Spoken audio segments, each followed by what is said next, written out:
Então, eu quero fazer uma leitura, Hebreus capítulo 13,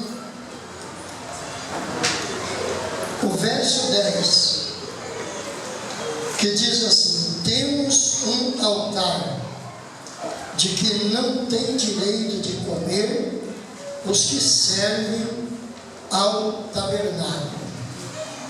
Temos um altar e que não tem direito de comer desse altar quem serve o tabernáculo. E eu vou voltar um pouquinho atrás. Eu li o verso 10 e eu quero ler com vocês o verso 8, o verso de número 8. Eu vou ler uma vez e pedir que a congregação o repita a seguir junto comigo. Hebreus 13, 8. Jesus Cristo é o mesmo ontem e hoje e eternamente. Vamos juntos? Jesus Cristo é o mesmo ontem e hoje e eternamente. Pode se sentar.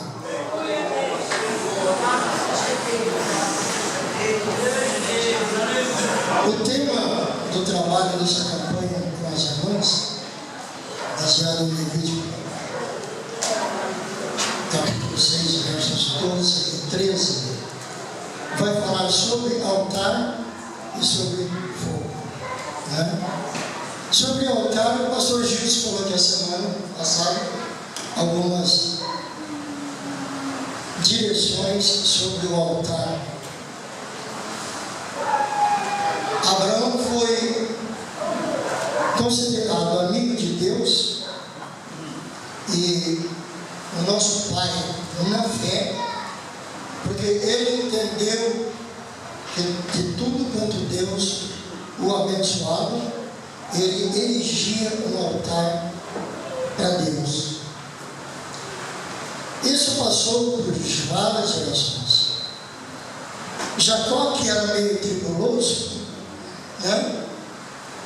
Aí ele está viajando, fugindo do irmão, ele passa o alto de Jaboque, ali ele se deita, faz um travesseiro, uma pedra, né?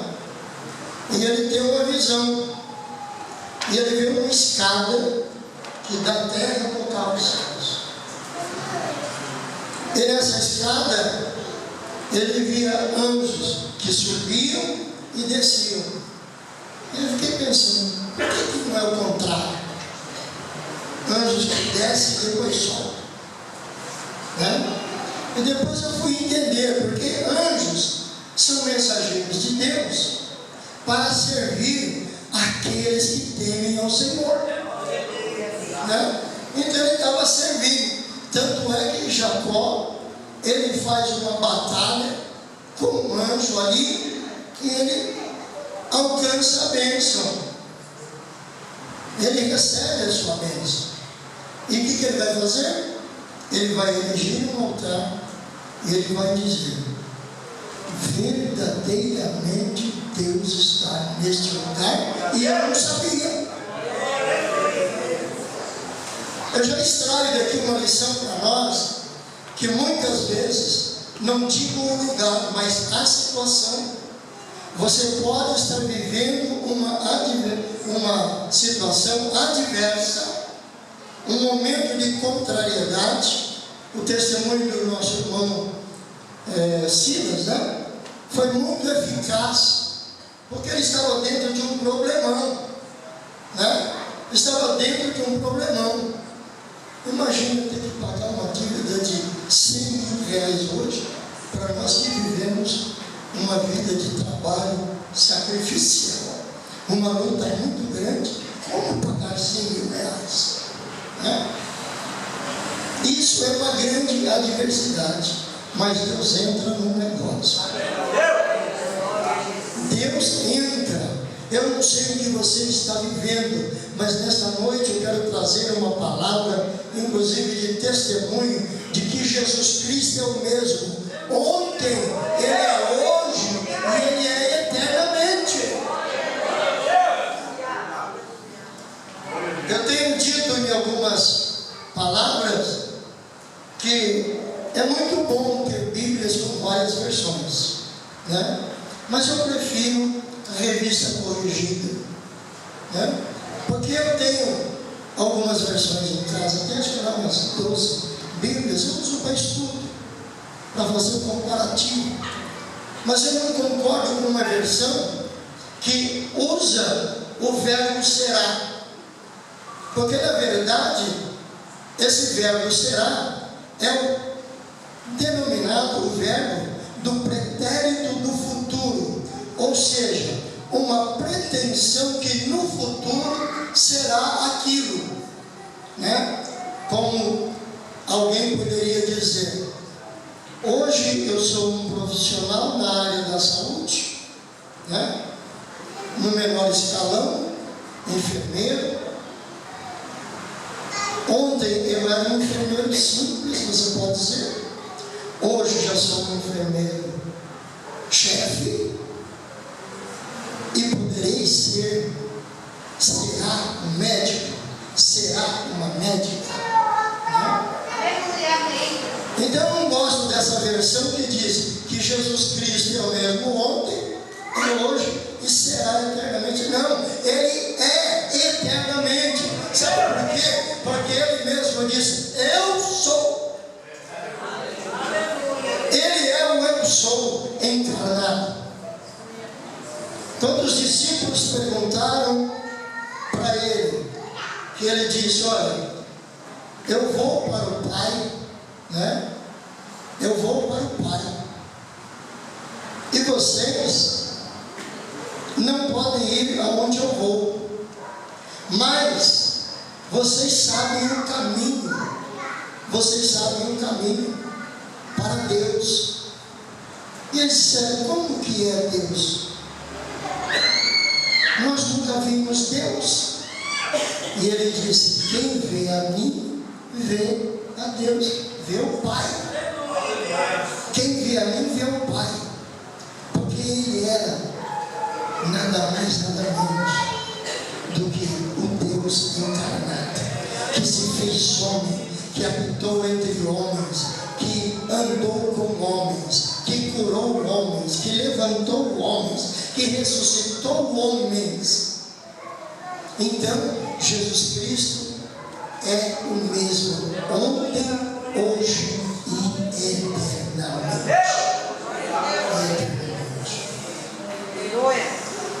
Então nós falamos de altar.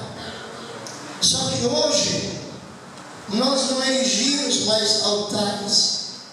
Porque os altares, quando você estuda a Bíblia, a designação da parte de Deus é que o altar deveria ser erguido de pedra bruta, nunca lavrada, ou seja, não era para ser trabalhada. Era a pedra bruta que era feito, erigido o altar para Deus. Hoje nós não vamos mais sair por aí erigindo altares para Deus, porque Ele fez de nós altar. Ele fez de nós. Por isso eu li aqui: temos um altar para Deus. A irmã na abertura, numa das aulas, cantou um corinho sobre o fogo. O fogo que vai arder continuamente nesse altar. Esse corpo humano, que é uma pedra bruta, não trabalhada, não lapidada, mas que pelo sangue de Jesus Cristo foi transformado em uma nova coisa. E quando nós então passamos a ser altares, adorador do Senhor, nós então recebemos o fogo representado pelo Espírito Santo. Quantos têm o Espírito Santo aqui? Quantos são batizados no Espírito Santo? Esse é o fogo que desce dos céus para queimar nesse altar o sacrifício que o apóstolo Paulo disse lá no capítulo 12 de Romanos, que ele fez um rogo, ele pediu, ele clamou, ele diz: rogo-vos, pois, irmãos. É como na nossa linguagem mais atual, como se ele estivesse dizendo: irmãos do Célia, pelo amor de Deus, apresente os corpos de vocês em sacrifício vivo para Deus. E o que representa isso? Apresentar o nosso corpo em sacrifício vivo para Deus. É sacrificarmos essa carne, é mortificarmos essa carne, é não fazermos a nossa vontade, mas fazer a vontade de Deus que vem no Como muitas vezes você pode ser atingido por uma adversidade, mas sacrifique a tua carne e diga: Senhor, eu te glorifico por estar passando por isso. Me ajuda a ser um altar onde o teu fogo queime todas as impurezas. Porque no altar levava-se o animal, acendia-se a lenha para queimar. E o texto que as irmãs escolheram diz que queimava a noite inteira. De manhã tirava as cinzas e fazia um novo fogo.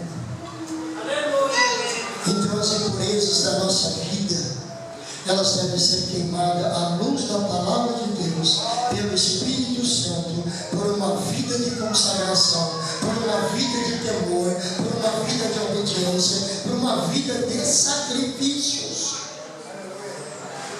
Uma vida de sacrifício. Quantas vezes que somos agredidos e a vontade da carne qual é? Reagir à agressão. Mas nós colocamos como sacrifício diante de Deus, para que o Espírito Santo queime isso, destrua isso, e aquele que muitas vezes está nos amaldiçoando, nós o estamos abençoando. Que Deus te abençoe, que Deus te abençoe. Deus abençoe a tua casa, Deus abençoe a tua família, Deus abençoe o teu trabalho, Deus abençoe a tua vida profissional, Deus te abençoe.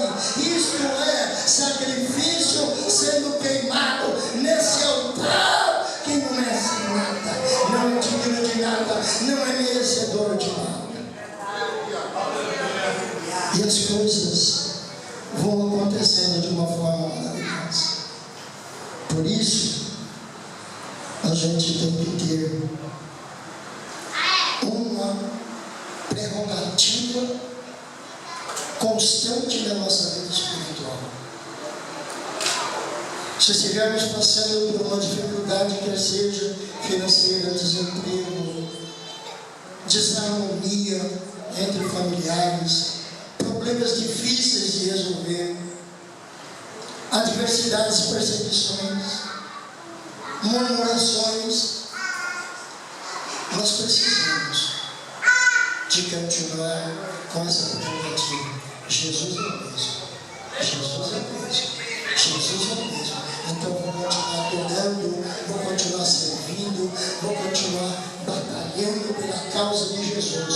Eu não vou deixar o grupo porque alguém me olhou feio, porque eu não sei cantar como aquela irmã que tem a voz aveludada. Não, eu fui regente de coral muitos anos, regente de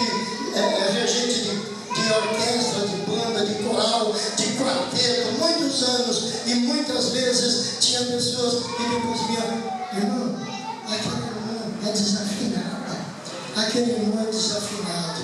Então você que é afinado, ajuda. Você que é afinado, ajuda. Porque daqui a pouco nós estamos louvando a Deus, nós não estaremos nos apresentando como cantores, não estaremos nos apresentando como um coral mas quando nós nos ajudamos uns aos outros, estamos no mesmo sentimento. Aí quando a gente louva, afinado ou desafinado, os anjos dão um jeito de ajeitar isso, e quando sobe para Deus, sobe como sacrifício santo e agradável, a glória desce, a igreja sente a manifestação do Espírito. Porque Jesus não mudou, irmãos. Ele continua sendo o mesmo. Ele continua operando milagres. Eu gostaria de ter mais tempo, mas eu quero encerrar com um testemunho pessoal. Há muitos anos atrás, houve obra de família, e uma jovem senhora, casada, com um bebê entre 3 a 4 meses, ela perde o esposo por motivo de uma enfermidade. Esse moço havia passado por um processo e estava portador de uma enfermidade. Na época não era controlado, hoje já é. E ele acabou falecendo. E com isso, essa jovem senhora se viu na necessidade de arrumar um emprego, de trabalhar, para poder conquistar o seu sustento, o sustento do seu filhinho e a educação do seu filho. E nessa necessidade, obviamente, ela teve que arrumar alguém para que cuidasse do seu bebê. E não que as pessoas que cuidam de crianças sejam desleixadas ou qualquer coisa dessa natureza, mas aqui existe um segredo entre mãe e filho. E quando o bebê rejeita uma mamadeira, um alimento, deixa de brincar, deixa de sorrir, a mãe sabe, a mãe sente que alguma coisa está errada com o seu filho. Mas essa mãe saía de manhã para o trabalho, voltava à noitinha e procurava saber do seu filho, já tinha sido banhado, alimentado, muitas vezes já estava até dormindo. Então ela ia também tratar de se banhar, fazer uma refeição, descansar, porque no outro dia ela tinha que ir por cedo para trabalhar. Os dias se passam, as semanas se passam. E uma noite, quando ela retorna, quem estava cuidando do seu filhinho já está esperando ela no portão e diz para ela: olha, infelizmente hoje o seu filho passou muito mal e a gente só não levou para o hospital porque não tínhamos um documento, um registro, alguma coisa para a gente socorrer. Você vai ter que socorrer ele agora. Ela entra, então já pega documento lá nas gavetas, já ajeita a criança, que aliás já está ajeitada, e pega e corre para um hospital. E quando ela chega nesse hospital, os médicos examinam e falam: olha, infelizmente o seu filho vai ter que ficar internado. E todos nós que temos nossos filhos, que temos e tivemos, os meus já são casados, já sou avô de 8. A gente até leva para o médico, quer que o médico examine, dê o diagnóstico, o prognóstico e o tratamento para fazer em casa. Mas o médico disse: não, ele vai ficar internado. E ela começa um dia a dia de dificuldades, porque vai sair cedo do trabalho e à tarde, quando sair do trabalho, vai para o hospital para ter notícia do seu filho. E todos nós que já tivemos parentes, amigos em hospitais, sabemos que as informações sempre são evasivas, né? O estado irregular, está em observação. E assim se passaram os dias, quando uma tarde ela passa no hospital para ter notícias do seu filho. Quem está no plantão já dá um susto nela, porque diz ao diretor clínico quer conversar com a senhora.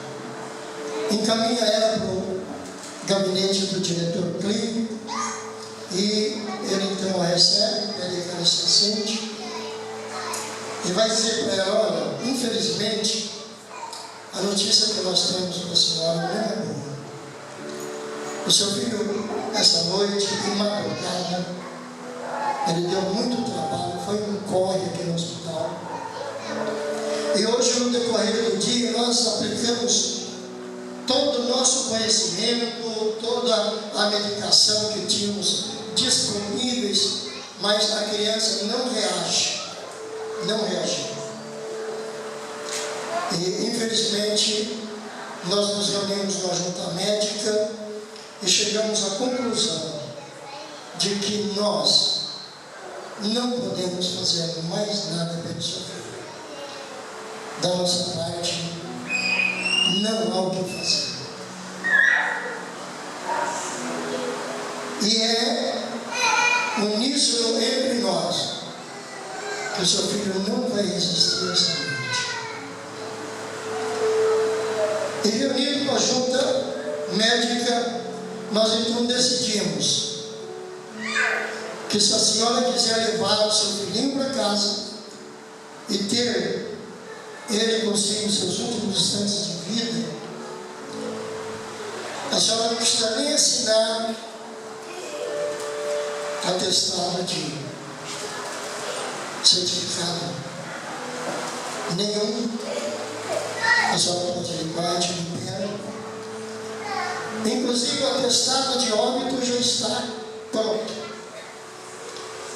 Ele morrendo essa noite ou na madrugada, amanhã, pela manhã, a senhora vem aqui, a gente só assina e a senhora pode sepultar o seu filho. A senhora quer levar. E ela já com a voz embargada, o rosto banhado de lágrimas, ela nem consegue falar, ela só balança a cabeça, assim diante do sim. Ele chama a enfermeira e pede que tragam a criança. E quando trouxeram aquela criança e entregaram nos seus braços, o choque de receber aquela criança nos braços foi pior do que a notícia do desengano. Porque ela recebeu nos seus braços apenas um montinho de pele e ossos. Os seus olhinhos estavam estáticos, parados, sem brilho algum. Não sei se alguém aqui já viu alguma vez algum defunto de olho aberto. E aquele negócio esquisito, né? Aqueles olhos parados, sem brilho, parece que ficam até negros, né? Estava dessa forma. A sua narina afilada não tinha sinal de respiração mais. Ele só arfava de vez em quando. A boquinha entreaberta, os lábios ressequidos. A pele já estava colada nos ossos e com aquela cor estranha de necrose já. Ela pega essa criança nos braços e sai pelas ruas daquela cidade como se o chão tivesse desaparecido de sobre seus pés. E está caminhando, gritando, clamando. Quando ela vai chegando próximo de sua casa, alguns vizinhos que estavam sempre ali atentos, ao ver ela chegar com a criança nos braços, alguém até pergunta para ela: o médico deu alta, então está bem? E ela não responde nada para ninguém. Ela vai adentrando a sua casa. Sua mãe estava passando aqueles dias difíceis com ela ali, então ela vai adentrando e só pede: mamãe, por favor, peça que todos se retirem, eu quero ficar a sós com meu filho.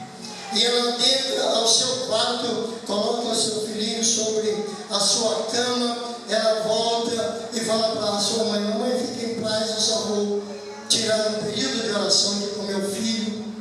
E ela tranca a porta do quarto, ela se joga de joelhos ao lado daquela cama e ela começa uma batalha em oração que, ao ouvir isso, eu comparei com a passagem de Jacó no Monte Jabó, lutando com o anjo, dizendo: não te largo enquanto não me deres a minha bênção.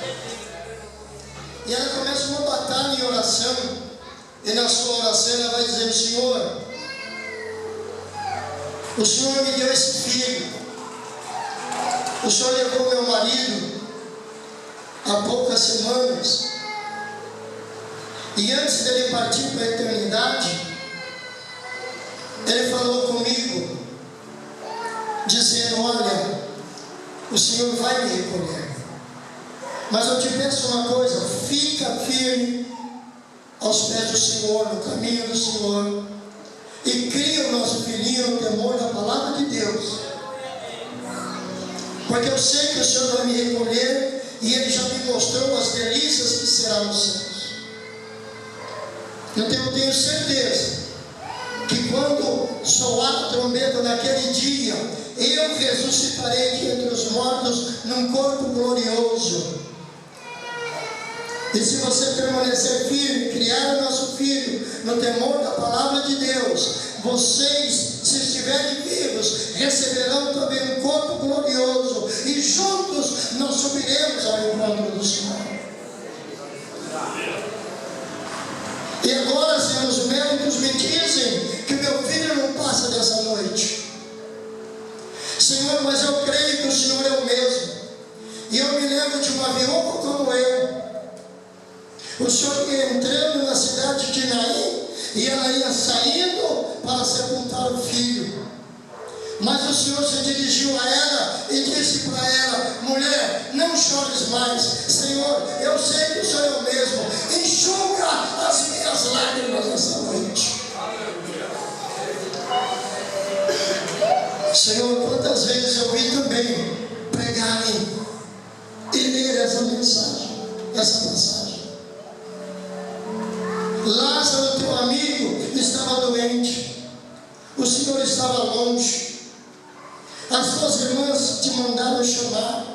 O Senhor se demorou onde estava, porque o Senhor queria certamente fazer algo grandioso. E quando o Senhor voltou a Betânia, Lázaro já estava morto e sepultado há 4 dias. E as suas irmãs te disseram: Senhor, se tu estivesses aqui, o nosso irmão não teria morrido. E tu dissestes para ela: se creres, verás a glória de Deus. E o Senhor perguntou: onde que ele está? E elas disseram: Senhor, ele está no sepulcro já há 4 dias, já cheira mal. E o Senhor disse: vamos lá. E o Senhor foi, mandou rolar a pedra. E o Senhor disse: Lázaro, sai para fora. E ele saiu. Senhor, os médicos dizem que o meu filho não passa dessa noite, mas eu sei que o Senhor é o mesmo. Se o Senhor chamar, ele volta à vida. A oração dessa mulher já ia madrugada dentro. O lugar em que ela estava orando, ao lado da cama, era uma poça só de suor, de lágrimas. E ela ainda clamando e clamando: Senhor, eu sei que o Senhor pode fazer, que o Senhor é o mesmo. E ela ainda clamando de olhos fechados. De repente, mesmo de olhos fechados, ela percebe que um clarão invadiu aquele quarto. E ela continua clamando e sentindo aquele clarão no quarto de olhos fechados. Aí ela tem uma visão e ela vê uma mão muito linda que vai descendo sobre aquela cama e paira a meia altura sobre aquela criança. Aquela mão se move, e quando ela se move, gotículas como de orvalho, só que douradas, caem daquela mão, caindo sobre aquela criança.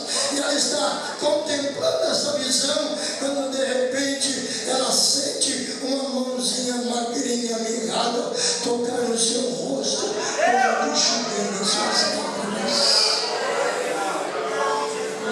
Ela abre os seus olhos e ela olha para o seu filhinho, onde estão aqueles 2 olhinhos estáticos, sem se mover, sem brilho algum. Agora está 2 olhos se movendo, e aquele brilho dos olhos, aquela narina afilada começa a respirar, a puxar o ar, e aquela boca ressequida, ela começa a expulsar um sorriso, como que testificando: mamãe, Jesus me trouxe de volta à vida.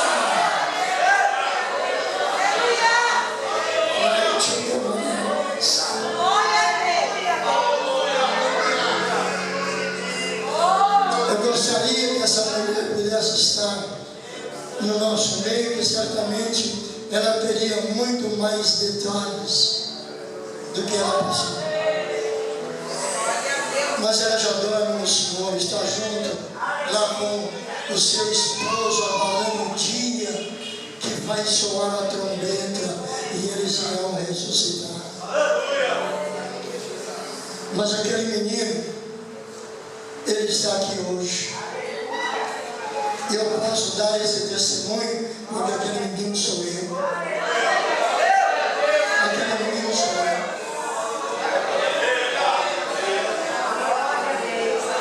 E por isso, nessa noite, estou aqui, Jardim Célia, para mais uma vez repetir com vocês: Jesus Cristo é o mesmo ontem, hoje e eternamente.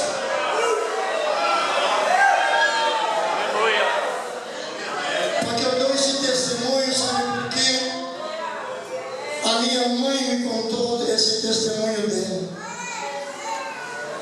E se os médicos disseram que eu não passava daquela noite, pastor Lucas, eu sou o homem que vive a noite mais longa que um ser humano viveu. Sabe por quê? Porque se eu não passava daquela noite, a minha noite, agora no dia 28 de fevereiro, vai completar 75 anos que vivo para a glória de Deus. Para testificar que Jesus é o mesmo ontem, hoje e eternamente. Eu não sei pelo que você está passando, mas Ele é o mesmo. Ele é o mesmo. Já vi muitos milagres na minha família. Orei pela minha irmã que tinha passado por um processo difícil. Um tumor no seio, perdeu o seio. Ela estava afastada da igreja.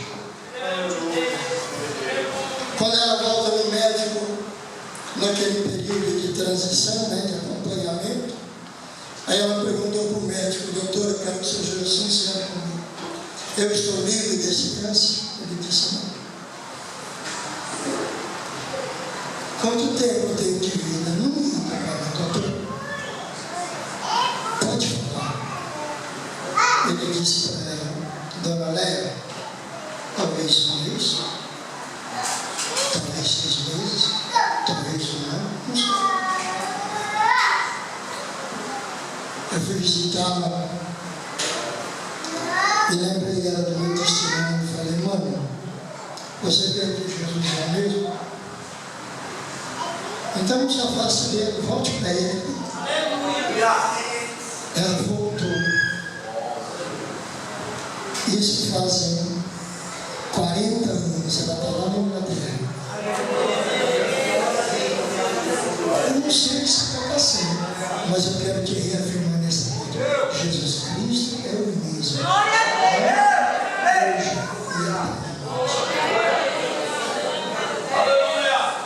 E Ele vem nos buscar. Ele vem nos buscar. Eu não sei se tem pessoas aqui que ainda não têm essa convicção de que Jesus Cristo é o mesmo ontem, hoje e eternamente. Se tiver, eu quero lançar um desafio para você. Não é mudar de religião, não. É estar debaixo da potente mão desse Jesus Cristo. Me dá um laço, meu filho. Se tiver, enquanto eu ministro esse louvor, sai do teu lugar. Alguém que estava até pensando em parar, ou esteja passando por alguma decepção e quer reavivar esse fogo que tem que estar queimando nesse altar que é você. Quando a vida se torna difícil, quando você não se sente alguém, quando o desprezo invade a tua alma, quando as marcas só restam feridas,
mas eu quero agradecer a vocês, quero agradecer a irmã Zilda, o irmão Benedito, né?